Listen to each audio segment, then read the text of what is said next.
Hello.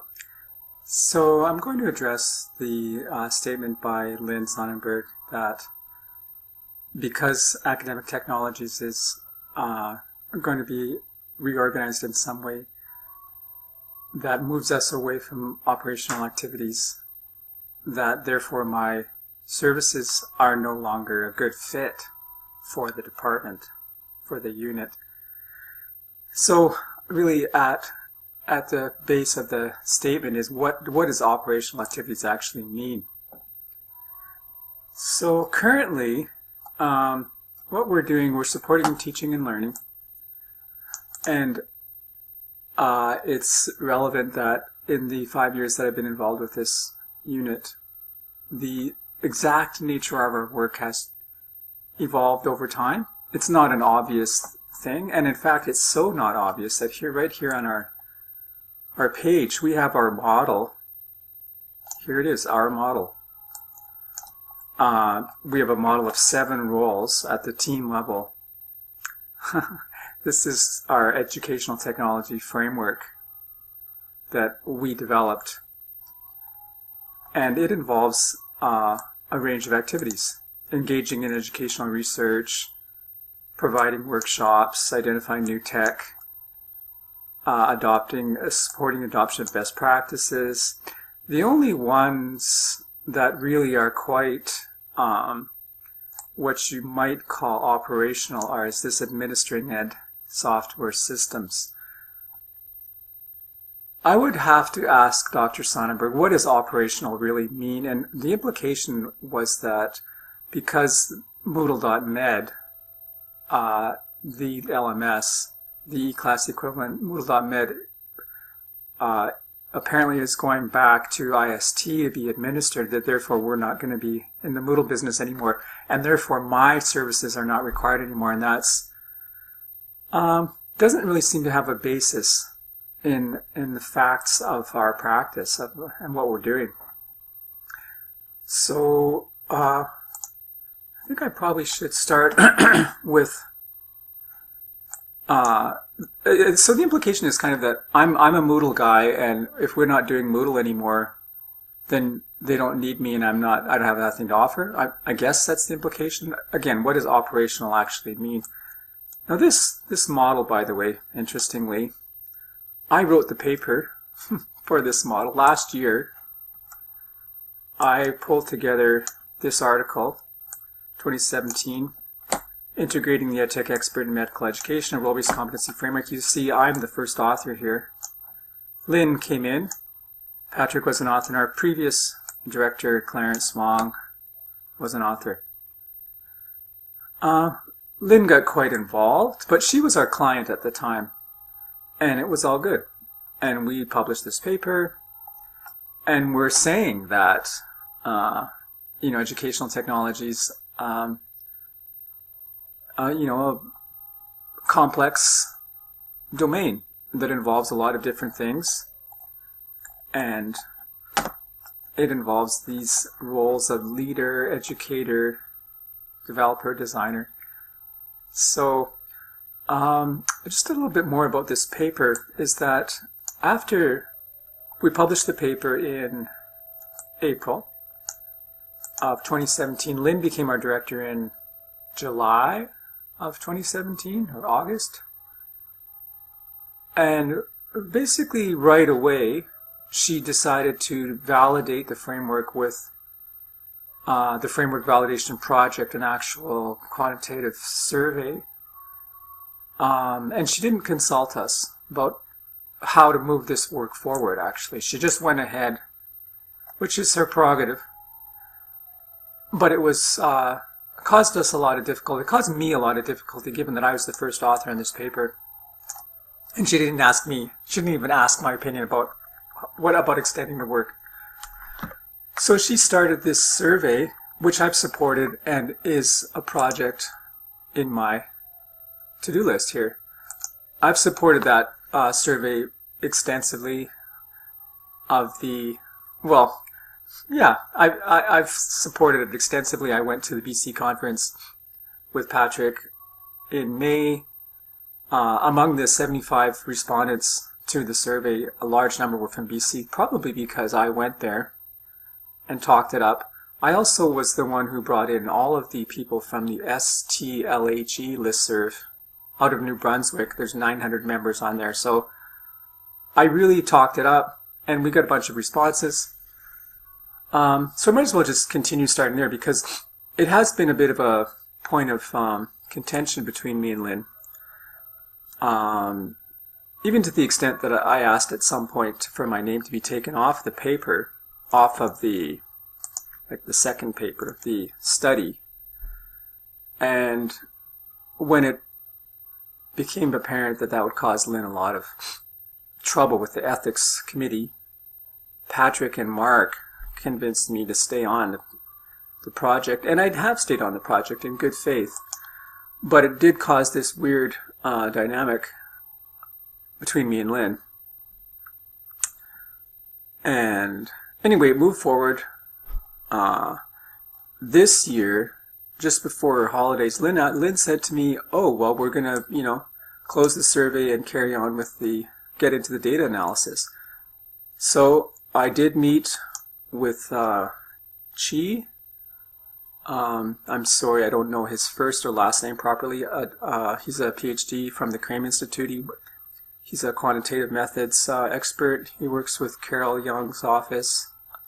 Carol Hodgson's office, the Ideas office, in supporting research. So I met with him. We talked about the results. I'm just going to pause the video, actually. So I got my phone, and I got my recording app. And this is just me talking with Chi. Because for each of the capacity, you have a question here. How important is design capacity at the lab? That's very important. Okay, so he's saying, how important is the design capacity or role? How important is the design capacity or role? The design one here. How important is that? And that's really a key question, which we're still exploring. As recently as last Friday, we had a strategic meeting with Lynn, and this new concept of academic project lead was discussed, and also this idea of primary and secondary outputs, which would be papers and projects for the faculty members that we serve. So, and the design is part of that at every level, and we're still working out. It's very quite subtle and groundbreaking thinking in terms of educational technology, actually. So yeah. So I'm working on understanding the data. Although Lynn wasn't clear about it, there is going to be a next phase. There's a Delphi phase. I'm not that clear whether, you present a summary of the preliminary findings to the Delphi group.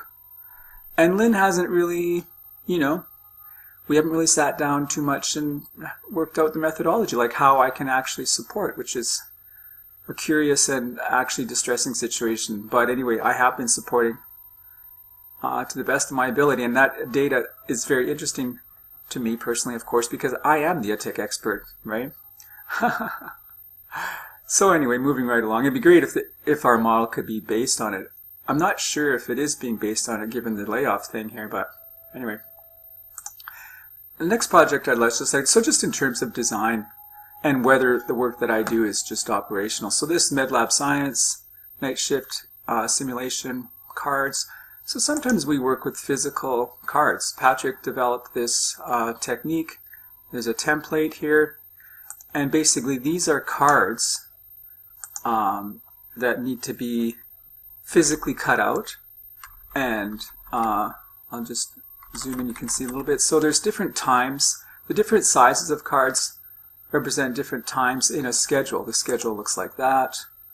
The students in groups get dealt, random cards, and then they have to prioritize the tasks in their night shift as a MedLab Science, kind of like a simulated intern experience, a practicum experience.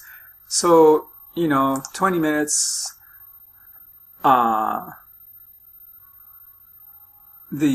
they get an angry call from the ward. Where is our blood? We've been waiting 4 hours. What do you do? So they have to fit that in, and then meanwhile they're defrosting the freezer, and they're deciding which of these tasks they should do. So this was definitely a design task. I laid this out. I consulted with Tom about laying it out. I got criticism from, well, critique. We do critique sessions in our group. Tom gave me some crit, which was extremely helpful. See, it's nicely laid out. It's a good design, actually. It's simple, but it's effective for the purpose. I cut out the cards.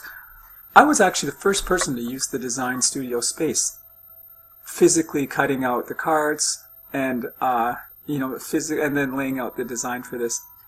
So I'm actually doing design clearly, and it's also instructional design, of course, because I proposed the whole concept to Chris, who is the instructor in MedLab Science. So that's not operational, I don't think. That's not what people in IST are doing, I don't think, right? Okay, another thing, what else was I working on here? Okay, pediatric dentistry resource revision. So finding appropriately licensed image for existing print materials. This was a project that I've been helping Miriam Amin from School of Dentistry, working to pull together images that she can use appropriately in her pediatric dentistry outreach materials. I supervised, well, I didn't officially supervise, well, I project managed a student to pull together and in some cases create new images so that these booklets could be revised and distributed appropriately from a licensing point of view. That was phase 4 of Marion's project. It's gone very well. It looks beautiful. I could pull them up, but in the interest of time, take my word for it, it looks great.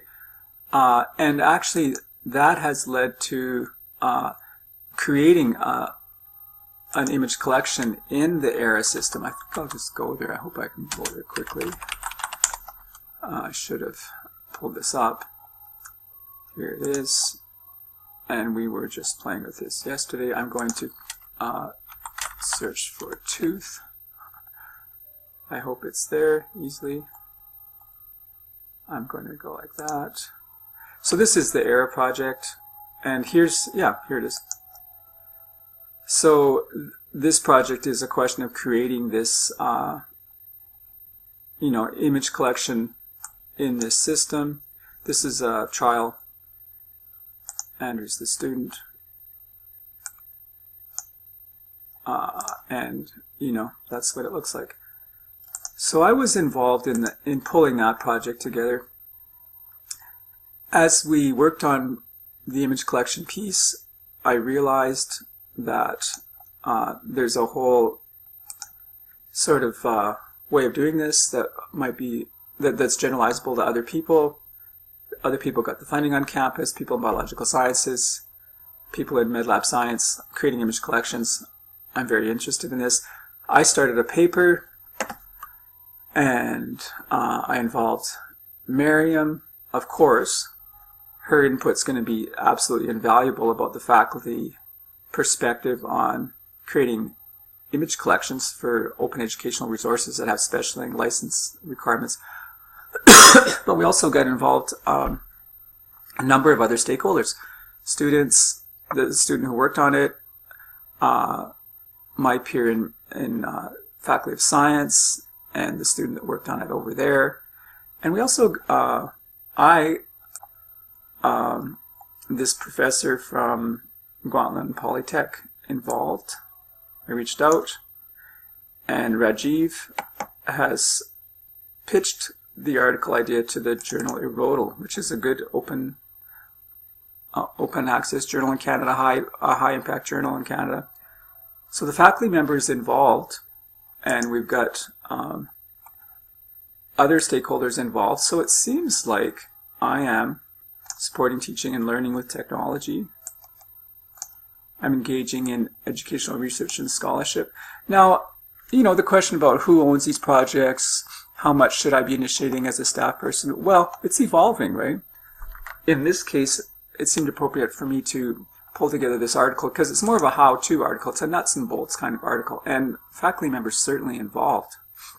And she's interested, she's excited about moving forward in OER as a research area, which I opened up for her. Really, that's how it worked out, and that's my job. I wonder if that's maybe enough, but I'll just quickly say, so Miriam has a phase 5, maybe they're going to develop an app. I'd be involved in the design thinking around that. Design isn't just making stuff look pretty. It's thinking the whole thing through, right? Like the whole needs discovery piece. And I've learned a lot about that working with Patrick. I guess the last thing I'll just mention, well, two other things. One is I certainly have been doing some operational work. This week I did 1, 2, 3, 4, 5, 6, 7 plus 3 missed. I did 10 tickets on our, on our desk, on our ticketing system. I did 10 tickets in a week. So, that's maybe like 20% of my time, I would say, is operational at this point. And the other 80% is all this higher level stuff. Yeah. I hope I've made the case that the situation is evolving, and I'm involved in a lot more than just adding users to Moodle. I'm involved in supporting research and adoption of best practices and identifying new uses for technology and providing proactive leadership in the development of policy. I'm very involved with that at the strategic level. That's why I was at the meeting last week in our area. So yeah, whatever the reason is that Lynn doesn't want me there, the idea that it's because of operational requirements doesn't seem to hold water. Thank you.